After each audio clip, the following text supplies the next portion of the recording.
nós aqui na mesa, ele será chamado. Então, primeiramente, boa tarde a todos, agradecendo a presença de todos, os senhores e senhoras conselheiros. A nossa pauta de hoje envolve veículos não poluentes e mobilidade limpa. Foi uma pauta construída com alguma dificuldade para podermos fazer os contatos todos, acertar as agendas de todos eles, todos os profissionais que estarão apresentando, mas finalmente deu tudo certo e nós estamos tendo a grata satisfação, a honra, o prazer de receber, então, 10 grandes profissionais que aqui estarão debatendo esse assunto. A nossa pauta, eu queria só esclarecer que ontem foi publicada a nossa pauta com incorreção da data. A data ficou 29/7, mas isso já foi corrigido por um encaminhamento que eu fiz para todo mundo, né? A Secretaria fez, e ela vai ser, para fins de correção, publicada amanhã ou depois de amanhã novamente, só para fins de correção, para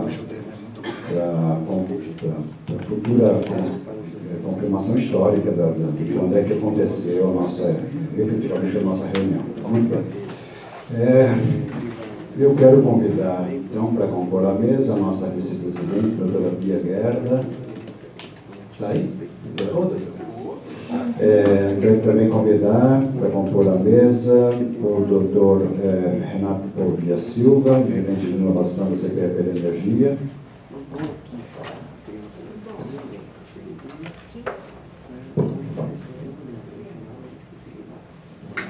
Convidar também o doutor Vitor Quattorioli, engenheiro do setor QD.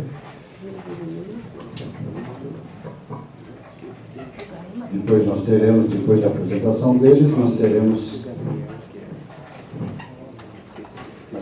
a pauta interna, com justificativas de ausência, aprovação da ata, fala da presidência, atualização dos pareceres, das câmaras técnicas, tal como sempre acontece.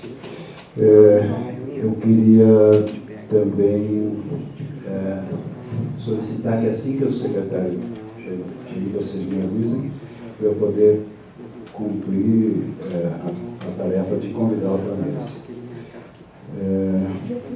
Além disso, eu gostaria de solicitar que nós colocássemos os nossos celulares na posição silenciosa, né, para termos maior tranquilidade nas apresentações. Quero apresentar, então, para a nossa satisfação, é uma honra, doutor Renato, é uma honra, doutor Vitor, recebê-los aqui, o Conselho Municipal de Meio Ambiente de Campinas fez questão de trazê-los porque os senhores representam o que há tecnicamente de mais elevado hoje em dia no Brasil em termos de discussão desse assunto de mobilidade limpa e de veículos não poluentes. Então, é uma verdadeira honra recebê-los mesmo. O doutor Renato Polvia Silva é graduado em Ciências Econômicas pela Unicamp e atuou por 3 anos em consultoria internacional. Desde 2011 está na CPFL Energia, onde atuou como especialista em comunicação e gerente de estratégia até assumir a gerência de inovação. O Dr. Vitor Quattorioli é engenheiro da Fundação CPQD, formado em 2007 em Engenharia Elétrica pela Universidade Estadual Paulista, o mestre de Deus solteiro e mestre em Engenharia Elétrica pela Unicamp em 2016, sendo o tema de dissertação o impacto do veículo elétrico em redes de distribuição. É pesquisador e coordenador técnico de projetos que envolvem veículos elétricos, engenharia em energias renováveis, cidades inteligentes e acumuladores de energia. Eu quero convidar para compor a mesa o Dr. Carlos José Barreiro, nosso secretário municipal de transportes e presidente da INDEC.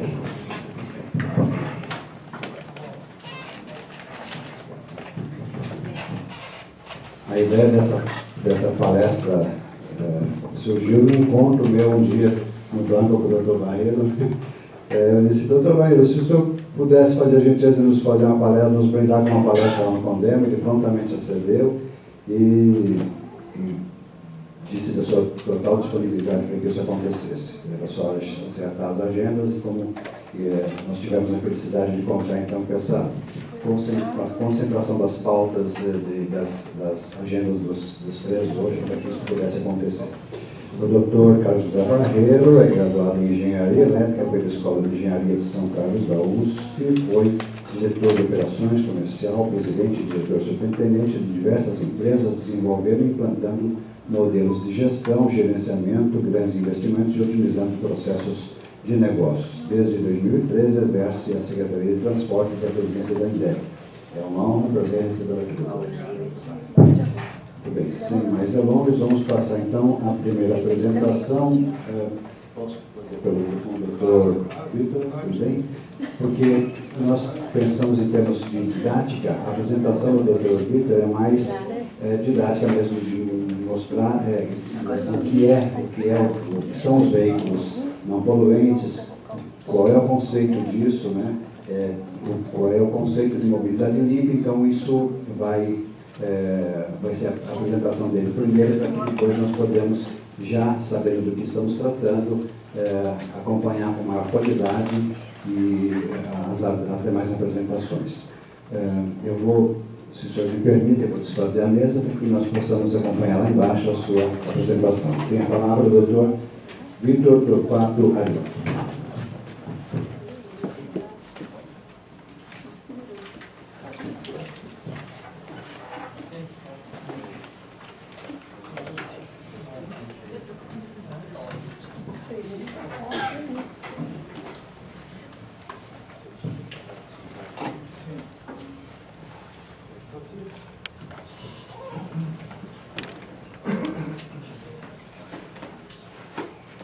Boa tarde a todos, agradeço o convite do Giovanni, é um prazer estar falando com vocês aqui, desse tema tão relevante, né, principalmente para os municípios e grandes centros urbanos, né, que é a questão de mobilidade limpa, que é a questão da mobilidade elétrica. Né? Pode, por favor.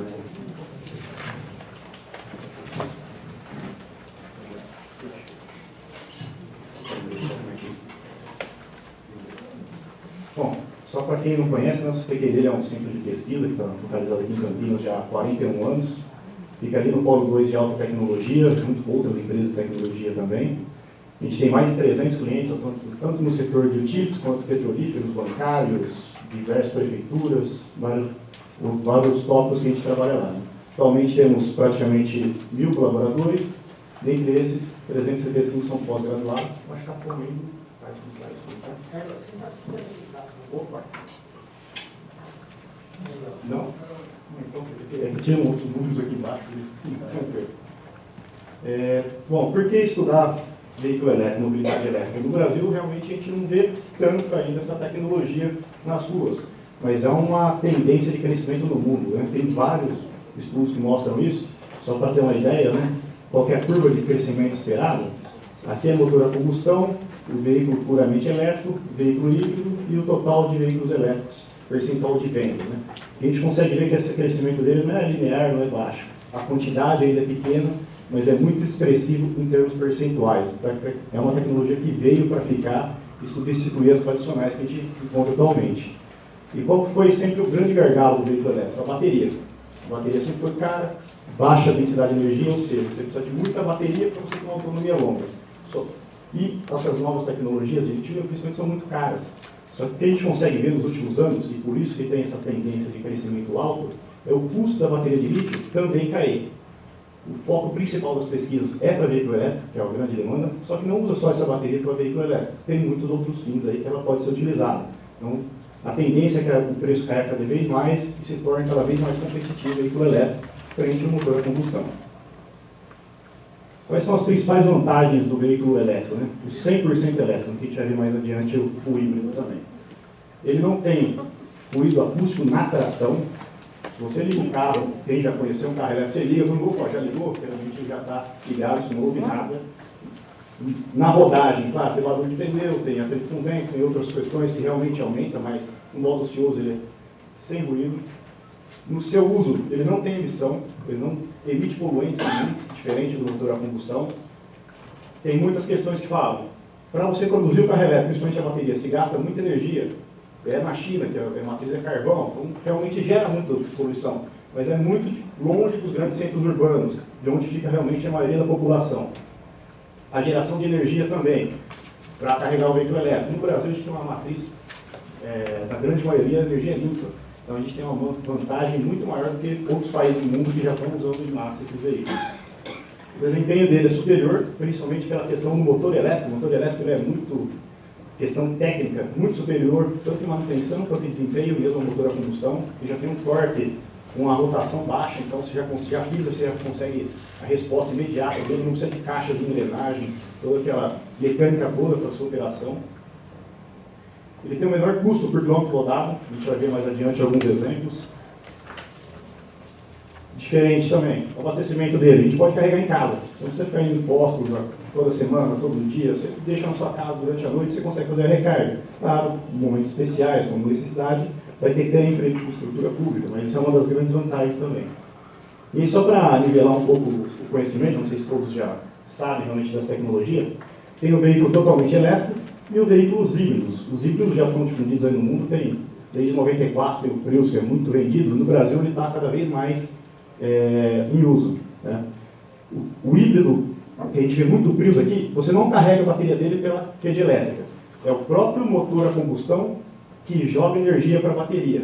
O que acontece? Aumenta a eficiência. Só que você não usa energia da sua casa, do ponto. É a própria gasolina, diesel, álcool, que faz a recarga do carro. Aí a gente tem aqui algumas configurações do veículo híbrido. Aqui falo paralelo. Ele é paralelo porque o combustível líquido alimenta o motor a combustão, que vai para a caixa de transmissão e traciona o carro. Só que ele tem o auxílio da bateria com o motor elétrico. Então, ambos, motor a combustão, motor elétrico, tracionam o carro. Tá? Aí tem a outra configuração em série. Nessa configuração, é só o motor elétrico que faz a tração. O motor a combustão, ele usa um gerador de energia elétrica que carrega a bateria e que carrega o motor. E por que tem essas configurações?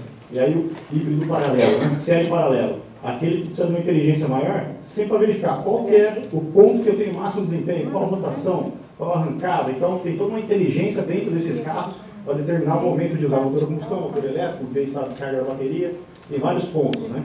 Então, o híbrido, ele ainda tem motor a combustão, ele ainda tem emissão, é muito mais eficiente, só que ele ainda tem emissão de poluentes, tem ruído, tem suas diversidades.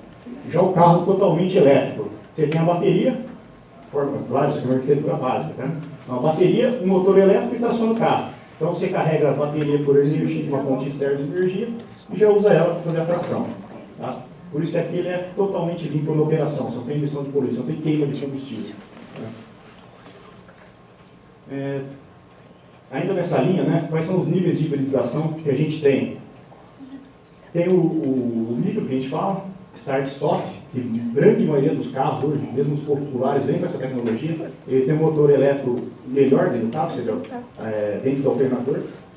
E aí, qualquer parada do carro, ele desliga o motor. Se pisou na embreagem, ou tirou o pé da embreagem, tem isso automático ou não, ele religa o carro. E aí você pode ter uma economia, vamos focar aqui, de 25% a 40%. Claro que sempre depende de como é o uso, né? Você tem o híbrido moderado, que ele fala, você para e vai, em baixas rotações, ele usa a energia da bateria e o motor elétrico para tracionar, não usa o motor a combustão, então às vezes até 20, 30 km por hora, você não tem barulho, ele não usa o motor a combustão, ele vai para o próprio motor elétrico, tem baixa autonomia, só que também reduz significante o consumo de combustível.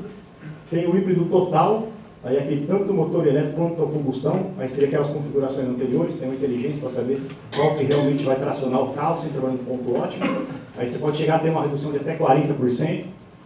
O plug-in, então, que você usa uma fonte externa de energia, vamos pensar na tomada mesmo, e aí você pode ter redução de 65% do consumo de energia, e aí o puramente elétrico, que só então usa a bateria, e aí 100% na redução do combustível fóssil. No veículo elétrico, diferentemente de outros equipamentos eletrodomésticos que a gente pode ter na nossa casa, esse seria um dos modos de recarga estabelecido na BNT. Você simplesmente tem um cabo e conecta ele na tomada e já inicia a recarga. Esse método aqui não é usado em nenhum lugar do mundo, tá? Inclusive no Brasil. Aí tem o modo 2, que é muito chamado pelos fabricantes de recarga ocasional. É praticamente você pegar realmente uma tomada e conectar na tomada padrão. Mas só que você tem aqui uma inteligência. Ele permite a recarga na tomada comum, só que ele tem um nível de proteção. Ele verifica algumas questões para garantir a segurança do usuário de não tomar choque. Ele pode ser utilizado, ainda é muito utilizado, os carros, boa parte deles já vem com esse tipo. Só que ele demora mais carregar, ele usa uma potência menor para fazer a recarga do veículo. O que realmente é usual e garante totalmente a segurança dos usuários e vai ser muito difundido, principalmente em infraestrutura pública e também residencial, é usar a estação de recarga, que a gente chama de eletroposto. É um equipamento que tem uma comunicação com o carro e aí tem vários quesitos de segurança. Um exemplo dele é o seguinte: você conectou o cabo no carro, ele verificou que está tudo ok, ele tem uma trava mecânica, ele trava. Se você não finalizar a recarga, você não consegue tirar o cabo do carro. Se você ligar o carro e ele sair, ele não vai permitir também, justamente para evitar incidentes. E aqui a gente está falando de níveis de tensão e corrente altos, que poderia ser prejudicial ao usuário, que não é técnico, mas não tem justamente esses equipamentos para não ter risco nenhum. E aí aqui são alguns exemplos, né, desses equipamentos. Estação de recarga lenta, que possivelmente seriam usuários residenciais, tem uma baixa potência, o tempo de recarga completo da bateria de 6 a 22 horas, tem o que a gente chama de semi-rápida, em torno de 22 kW, aí você pode carregar de 1 a 4 horas, que possivelmente vão estar em locais públicos, shoppings, estacionamentos, mesmo nas próprias ruas, e aí as estações de recarga, os eletropostos de recarga rápida. O tempo de recarga dele, geralmente é de 30 minutos, 80% da bateria. Por que não 100%? Porque a própria eletroquímica da bateria não permite esses 20% de forma rápida. Ela mesma limita a potência, é uma característica intrínseca dela. E aí a potência desses equipamentos aqui já são bem grandes, pode chegar de 50 a 350 kW. Então, fazer uma analogia, o chuveiro da nossa casa, ele pode chegar a 7, 8 kW. Tá? Então, esse aqui de 3 é tranquilo para casa, o Vitor vai falar depois que qual impacto pode ter na rede, tá? Que já foi avaliado. Aqui só também para ter uma ideia, né? Por que saiu tudo meio diferente aqui. Mas por que o veículo elétrico ainda não é tão difundido assim? Aqui é a densidade de energia dos combustíveis existentes, né? Então, gasolina, diesel e etanol, eles têm uma densidade aqui por massa, por peso, em torno de 13.000. A bateria de lítio, que é amplamente utilizada, ela tem em torno de 140 a 200. Isso aqui dá uma diferença entre eles 65 vezes, ou seja, isso aqui é tamanho e peso. Tá? Por isso que não dá para você ter não daria para ter uma autonomia tão grande. Só que qual que é o diferencial do veículo elétrico? Você tem um motor elétrico ao invés de um motor a combustão. O motor elétrico ele tem uma eficiência de 90%. O motor a combustão, ele perde 70% da sua energia, ele tem uma eficiência de 30%. Então, aqui já se reduz essa diferença entre os combustíveis de 65 para 25. E essa densidade de energia cada vez sendo aprimorada, tornando mais realidade o veículo elétrico. Eu vou mostrar um pouco os resultados que a gente teve junto com a CPFL, no projeto da ANEEL, que foi um Living Lab na região de Campinas. Para tentar aqui, né, o custo do quilômetro rodado do veículo elétrico que a gente obteve. Foram 5 anos de projeto, então teve vários preços aí de energia e de combustível também, né? Mas aqui a gente chegou nos números médios de praticamente R$ 8,00 para cada 100 km que são gastos para fazer uma recarga, para usar o veículo elétrico. Né? Um equivalente à combustão chegaria a R$ 27,00 por quilômetro. Então você dá uma diferença de 3,5 vezes. Tá? Então já mostra que o custo de operação dele é muito menor.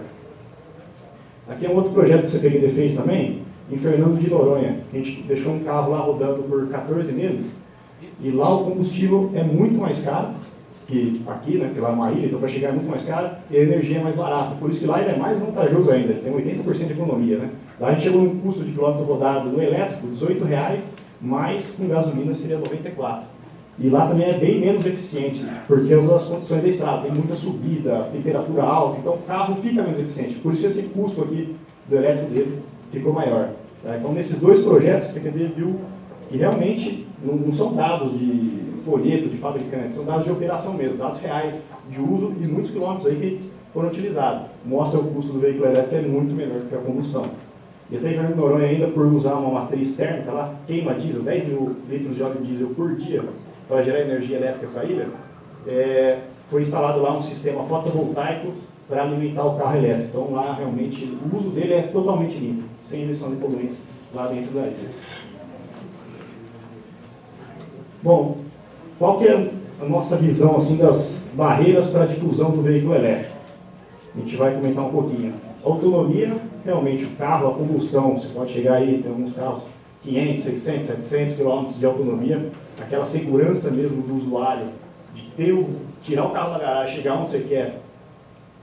O pessoal chama de ansiedade de autonomia de muitos que pensam em usar carro elétrico, tá? Mas um dado interessante é que o brasileiro, na média, roda 50, 60 km por dia. Então, para a grande maioria do nosso uso, não é mais do que necessário 60 km. Né? Isso, o veículo elétrico é uma realidade que tem muito tempo. O tempo de recarga, dependendo daqueles equipamentos, o tempo de recarga sempre vai depender de quanto você usou ele naquele dia, daí a estação de recarga daquele eletroposto e da potência que tem disponível. Então, o tempo de recarga pode realmente ser de 8 horas. Só que 8 horas para carregar 100% do seu carro. Isso raramente vai acontecer todo dia. Poucas pessoas vão usar completamente o carro todos os dias. Padronização de viagem, a gente vai ver mais à frente, mostrando um slide do porquê. Infraestrutura de recarga, realmente ainda não tem, principalmente que modelo de negócio hoje, não tem nenhuma empresa que vai querer instalar eletroposto na rua se não tem carro elétrico. É a velha questão do ovo e a galinha. Então ainda não tem um modelo realmente viável para isso. A gente ainda está muito dependente de produtos do exterior, importação tanto do veículo elétrico, quanto dos eletropostos, quanto da bateria, vem tudo de fora. Hoje a gente sente muito isso, que a variação cambial, agora o dólar está 4,20, outra hora está 3,80, então realmente a gente sofre sempre com essa dependência externa de tecnologia e produtos. E o preço de aquisição do veículo elétrico realmente é alto. Aqui no Brasil, acho que o mais barato é em torno de 170, 180 mil reais, então é realmente pesado, não é a população em geral que vai realmente conseguir comprar esse carro. A gente vai falar um pouquinho mais aqui. Quando eu falei da autonomia, quando a gente começou o projeto da CPFL 5 anos atrás, a média da autonomia dos carros era em torno de 150, 120 km.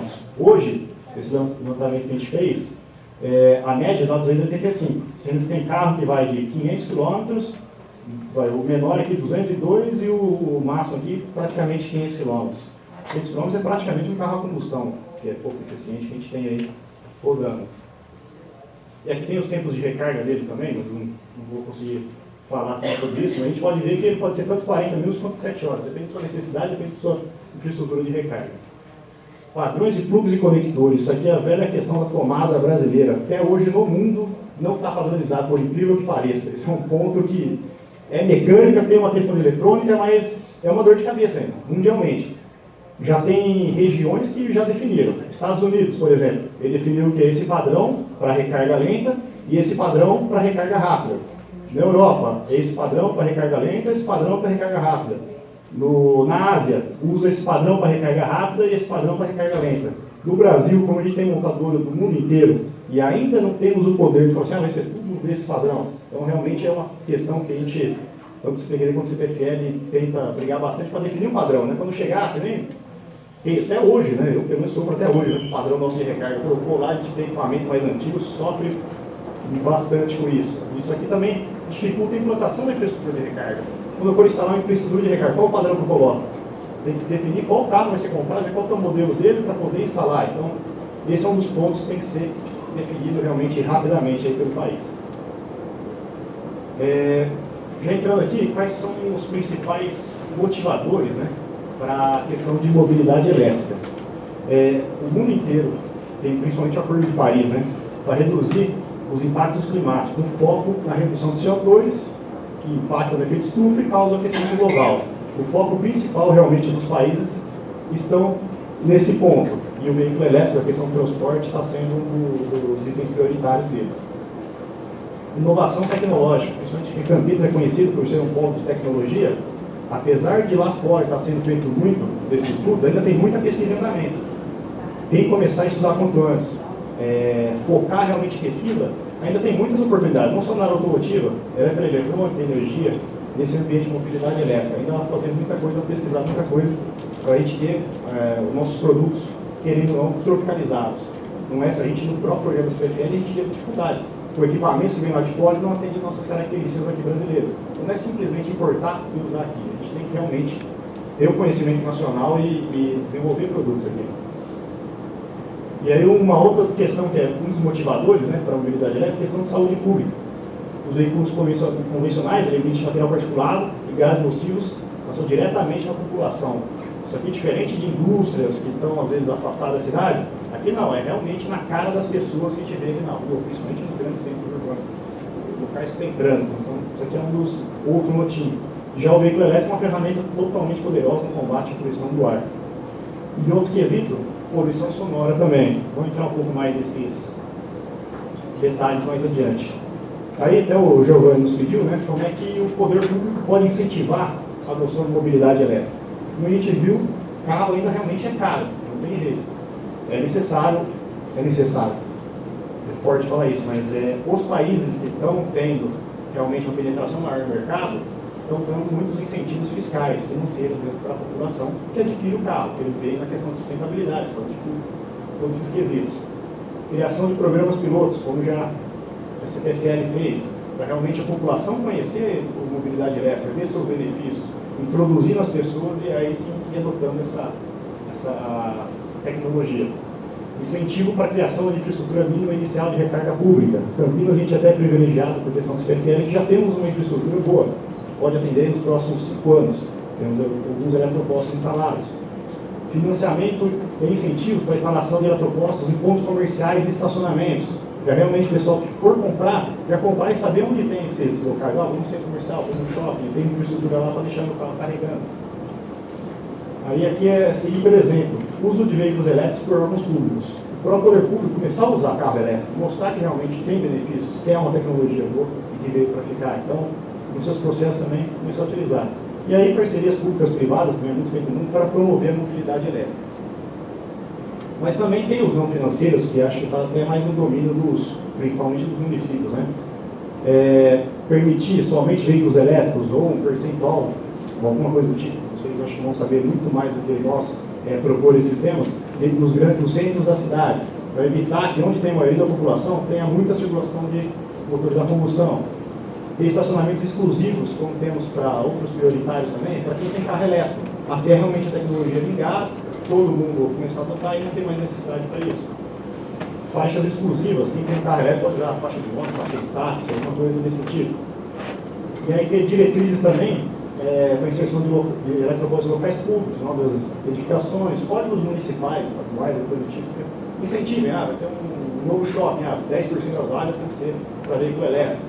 Só alguns dos exemplos. Isso aqui não foi nada que a gente inventou, foi coisa que realmente está sendo feita no mundo para promover. Né?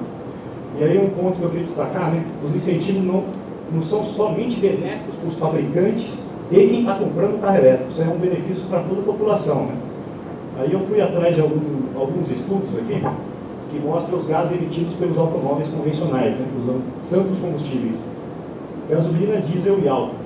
Em todos esses gases aqui têm efeitos, impactos tanto ambientais quanto na saúde pública.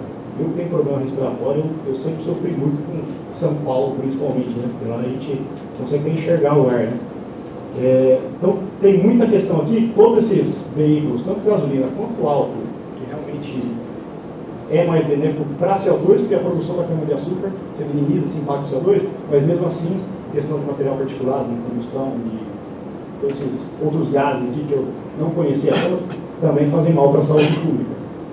E aí um ponto de destaque, né, o veículo elétrico não emite nenhum gás durante sua operação, isso que é importante falar.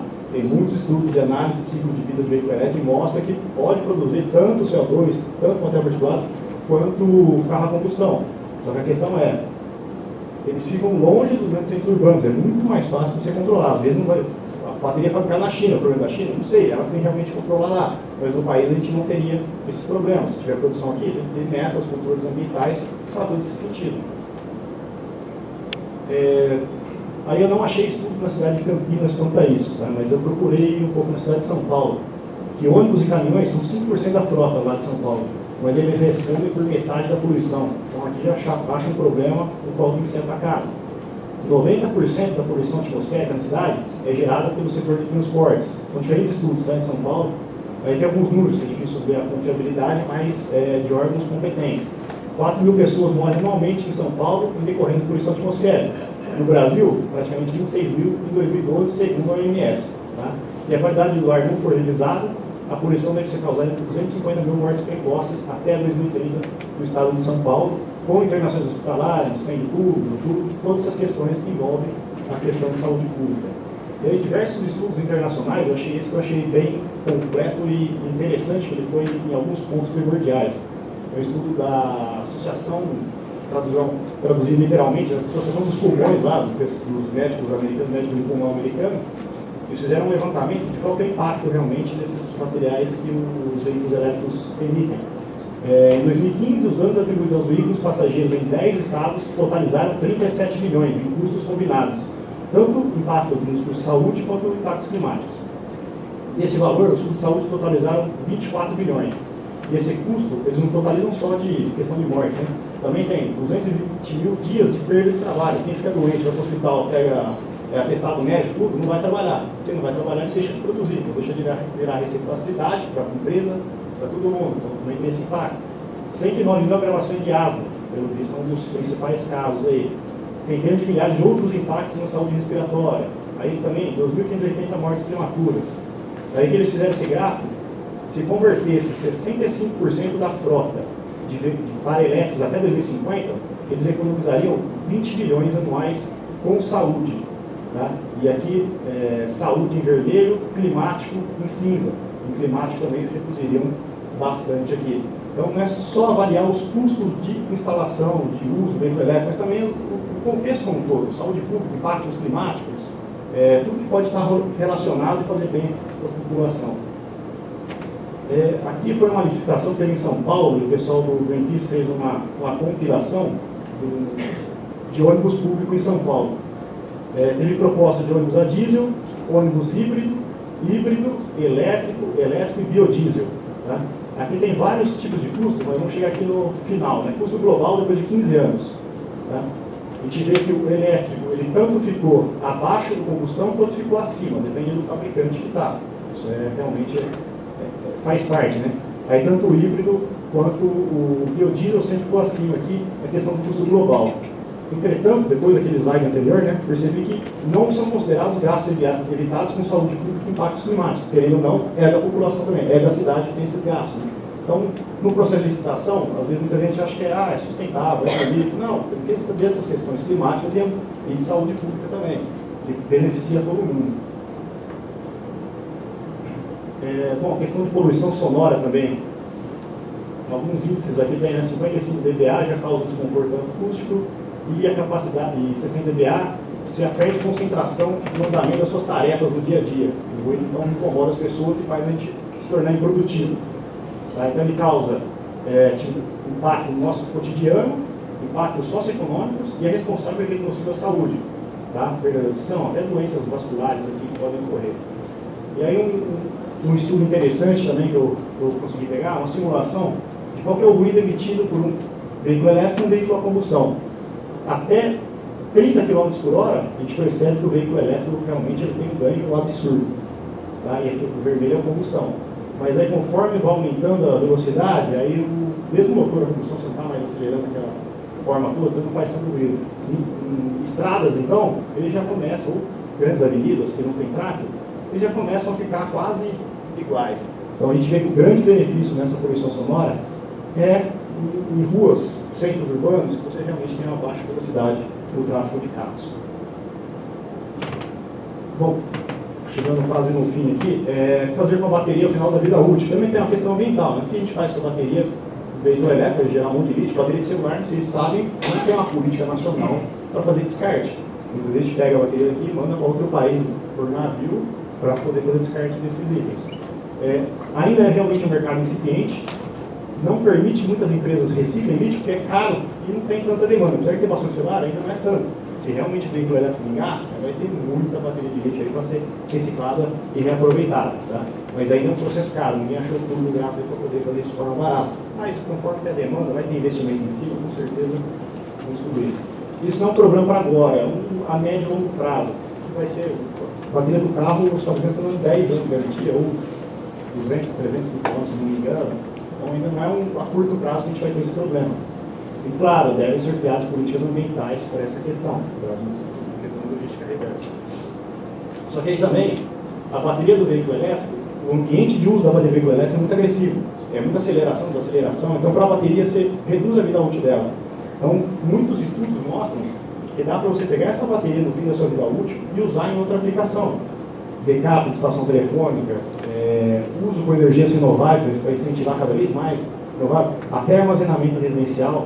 E muitos fabricantes já têm pilotos disso, projetos no mundo, utilizando Tesla, Nissan, Toyota, Renault. Então já estão fazendo isso, estão mostrando que realmente tem essa viabilidade de reaproveitamento dessa bateria, com readequações necessárias. Né? E aí, você aumentando a vida útil da bateria na segunda vida, você agrega tanto valor para o produto, quanto aspectos ambientais. Então você precisaria reciclar a bateria em 10 anos, poderia ser daqui 15 anos. Tá? Então você tem alguns ganhos aí que realmente, claro, precisam ser bem mais estudados com mais detalhe para poder verificar todas essas questões. Bom, só falando um pouco também do CPQD, né, do nosso conhecimento, a gente participa de vários projetos de mobilidade elétrica, e um deles a gente está finalizando, né, era a gente fazia parte de um carro elétrico de alto desempenho. A gente desenvolveu tanto a bateria, quanto o recarregador, quanto o inversor que pega a energia da bateria e manda para o motor elétrico. Os projetos de desempenho, né, dos componentes de mobilidade elétrica, foi o projeto que a gente fez com a CPFL, com a CEL, com o Fernando de Noronha. Tá? E até temos, junto com a CPFL, a gente fez esse laboratório de mobilidade elétrica dentro do CPQD. Quem quiser conhecer, estamos lá à disposição, tá? Para ir conhecer o eletroposto. A gente já fez medições também em ônibus elétricos de qualidade de energia. Outro projeto que a gente tem é desenvolver um pack de baterias para ser usado em veículos convencionais para torná-lo híbrido. Tá? Não plug-in, a gente não recarrega ele, só para tornar o híbrido mesmo, desenvolvendo uma bateria para esse fim.